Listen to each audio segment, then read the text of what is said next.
తెలంగాణ భవన్లో మాజీ మంత్రి జగదీష్ రెడ్డి మాట్లాడుతున్నారు. ప్రళయ్ చూద్దాం. పూర్తయినాడే చెప్పారు కేసీఆర్ గారు. అది ఈసారి రాగానే పెట్టుకుందాం అనుకున్నాం, మంచిగా ఒక పండుగ చేసుకుందాం అని అనుకున్నాం. దురదృష్టవశాత్తు వచ్చి కూర్చున్నారు, తెలంగాణ ఆత్మలీనులు వచ్చి కూర్చున్నారు, తెలంగాణ ద్రోహులు వచ్చి కూర్చున్నారు అక్కడ. అది దురదృష్టం. తెలంగాణ ద్రోహులు వచ్చి కూర్చున్నారు, దురదృష్టం. తెలంగాణ ఆత్మలీనులు, తెలంగాణ ఉద్యమ సంబంధం లేని వాళ్ళు, తెలంగాణ ఆకాంక్షలు తెలియని వాళ్ళు వచ్చి కూర్చోవడం వల్ల ఇది జరుగుతుంది. ఏమిటికండి రాజీవ్ గాంధీ అసలు రాజీవ్ గాంధీ అనే ఆయనకు తెలంగాణ పదం తెలుసా? ఎప్పుడైనా ఆయన ఉపన్యాసాలలో ఎక్కడైనా ఆయన జీవితకాలంలో తెలంగాణ పదాన్ని ఉచ్చరించినట్టు ఎక్కడైనా చూపిస్తారా? తెలంగాణకు ఆయన ప్రత్యేకంగా ఏమైనా నిధి ఇచ్చిపోయింది ఏమన్నట్టు చూపిస్తారా? తెలంగాణకు ఆయన పీరియడ్లో ఏమైనా ఒక ప్రత్యేకమైన అభివృద్ధి కార్యక్రమమో ఇంకేమైనా పథకం ఇచ్చింది ఏమైనా చూపిస్తారా? ఎట్లా రిలేటెడ్ తెలంగాణకి?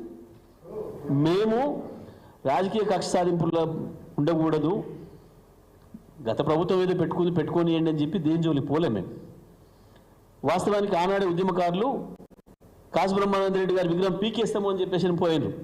పోతే కూడా కేసీఆర్ గారు కంట్రోల్ చేసి అట్లాంటి పిచ్చి పనులు మనం చేయొద్దు, మనం ఏదో వెంజెన్సీతో ఉన్నట్టు ఉండకూడదు, గతంలో పెట్టిండ్రు వాళ్ళు ఆ రోజులు ఉన్న వాటిని బట్ గౌరవిస్తాం మనం అని చెప్పి వదిలేసాం. చాలామంది ట్యాంక్ బండి మీద ఉన్న విగ్రహాలు కూడా కొడతాను పోయాను. ఇప్పుడు పదవులు పొందుతున్న పెద్ద ఉద్యమకారులే వాళ్ళు మాట్లాడాలి ఇప్పటిగా దీని మీద. నేను స్ట్రైట్గా చెప్తా ఉన్నా, స్పష్టంగా కోదండరాం తన అభిప్రాయం చెప్పాలి. హరగోపాల్ గారు నేను ఉత్తరం రాసిండ్రు రాహుల్ గాంధీకి, అది కరెక్ట్ కాదు, తెలంగాణ తల్లిదే పెట్టండి అని చెప్పి. దాని మీద కోదండరాం కూడా చెప్పాలి ఏందో ఆయన అభిప్రాయం. ఇదే కోదండరాం సాగరహారతిలో పాల్గొంటున్నప్పుడు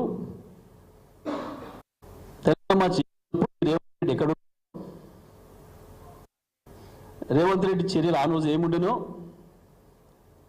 ఈరోజు కోదండరాం వాటి మీద తన అభిప్రాయం ఏం చెప్తాడో చెప్పాలి. పర్టికులర్గా ఈ విషయంలో, విగ్రహం విషయంలో కోదండరాం ఆయన అభిప్రాయం ఏందో చెప్పాలి ప్రజలకు.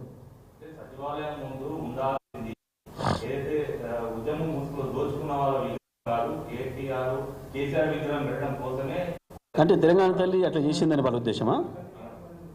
తెలంగాణ తల్లి అట్లా చేసిందని వాళ్ళ ఉద్దేశమా? ఎవరి గురించి మాట్లాడుతున్నారు? సోయిందా? తెలంగాణ జ్ఞానమే లేని వేదవులు అంతకంటే గొప్పగా ఏం మాట్లాడతారు?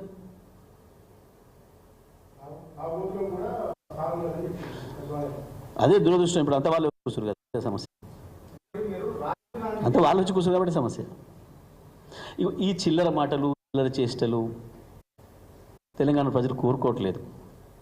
ఒక ముఖ్యమంత్రి అంటే నుంచి ఇటువంటి రావాలని తెలంగాణ ప్రజలు కోరుకోవట్లేరు. ఇవాళ ఇది మా కర్మ అనే పరిస్థితికి వచ్చారు. ఇట్లా అనుకుంటే మేము మా నిర్ణయం కట్టుకునేది కాదు అనే నిర్ణయానికి వచ్చారు. ఒకటంటే ఒకటి ఏదన్నా ముఖ్యమంత్రి స్థాయి దగ్గర పదాలు ఉన్నాయా, మాటలు ఉన్నాయా?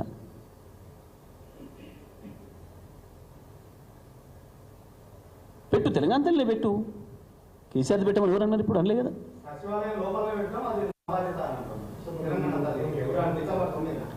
మేము ఇప్పుడు అక్కడ పెట్టిన జాగా పర్టికులర్గా ఆ రోజు తెలంగాణ తల్లిది అని మేము చెప్పినాము.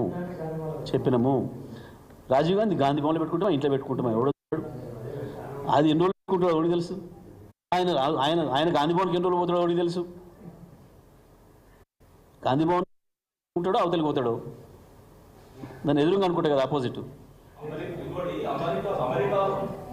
కదా ఆఫీస్ అది.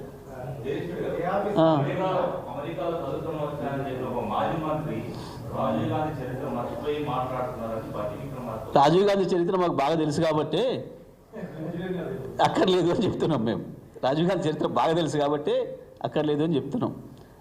రాజీవ్ గాంధీ తెలంగాణ అనే పదాన్ని ఉపయోగించినట్టు ఏంటని ఒకటి తీసుకొచ్చి చూపించి మొత్తం రికార్డులలో మొత్తంలో రాజీవ్ గాంధీ నోటి నుంచి ఎక్కడైనా ఒక తెలంగాణ పదం ఉచ్చరించబడ్డట్టుగా ఒక్కటి ఆధారం తెచ్చి చూపించి.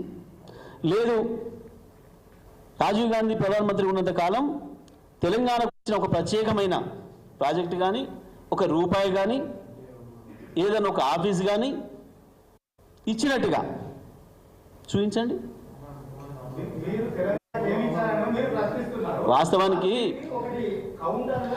వాస్తవానికి తెలంగాణ ముఖ్యమంత్రిని అవమానించిన సందర్భాలు ఎక్కువనే వీళ్ళు. గతంలో కేసీఆర్ గారు సైబర్ టవర్స్ ను ఇచ్చిందే నేదురుమల్లి జనార్దన్ రెడ్డి పిలిపించుకొని రాజీవ్ గాంధీ ఇచ్చారని చెప్పి స్వయంగా కేసీఆర్ మాట్లాడిన ఒక వీడియోను వైరల్ చేస్తున్నారు. తెలంగాణకి ఏం సంబంధం, ఏమి ఇచ్చారు అన్నదానికి కౌంటర్ గా వాళ్ళు ప్రచారం చేస్తున్నారు. రాజీవ్ గాంధీని పిలిచి ఫౌండేషన్ ఇచ్చింది తప్ప అది తెలంగాణ కొరకు ఇచ్చింది కాదు. తెలంగాణ సపరేట్ కాదు. అది తెలంగాణకు నష్టం జరిగింది, తెలంగాణకు ప్యాకేజ్ ఇస్తున్నామని ఇచ్చింది కాదు. నేను చెప్పి ఆ రోజైనా ఆయన ఇచ్చిన ఉపన్యాసంలో తెలంగాణ పదం వినిపిస్తే మేము దేనికి అనుకుంటాం. ఆ రోజు నాడైనా వచ్చిన రోజు ఆయన ఉపన్యాసంలో తెలంగాణ కొరకు ఇది ఇచ్చినానో, తెలంగాణ ఇదనో, తెలంగాణ బాగుపడాలనో, తెలంగాణ గొప్పదనో, తెలంగాణ గౌరవిస్తున్నానో, తెలంగాణ వెనుకబడతానని గుర్తిస్తున్నానో ఏదైనా ఒక పదం ఆయన మాట్లాడిన దాంట్లో చూపించమనండి. ఓకే, అది మరి తెలంగాణ అనే పేరు మీద, తెలంగాణ వెనుకబాటును పోగొట్టడం కొరకు అనే పేరు మీద, తెలంగాణ ప్రజల ఆకాంక్షల మేరకు లేదా తెలంగాణ ప్రజల డిమాండ్ మేరకు అన్న పదాన్ని ఏమైనా చూపిస్తారా? ఎప్పుడైనా ఒకటి తెలంగాణ ఆయనకు ఆనాడు లేదు, ఇప్పుడున్న ముఖ్యమంత్రి కూడా తెలంగాణ ఆత్మ లేదు. విషయం కాదు. మళ్ళీ తొందరలే వింటాం ఈయన నోటి నుంచే వీళ్ళను తిట్టేది. ముఖ్యమంత్రి నోటి నుంచే తొందరలోనే కాంగ్రెస్ నాయకులను తిట్టే మాటలు చూస్తాం. రైట్, ధన్యవాదాలు.